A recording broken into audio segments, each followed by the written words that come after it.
నమస్కారం భక్తులారా, మీరు చూస్తున్నారు శ్రీ రాధాగోవింద లీలలు.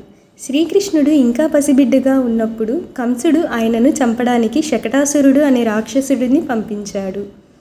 ఒకరోజు నందమహారాజు ఇంట్లో ఉత్సవం జరుగుతుండగా యశోదమ్మ చిన్న కృష్ణుడిని ఒక బండి కింద ఉయ్యాలలో పడుకోబెట్టింది.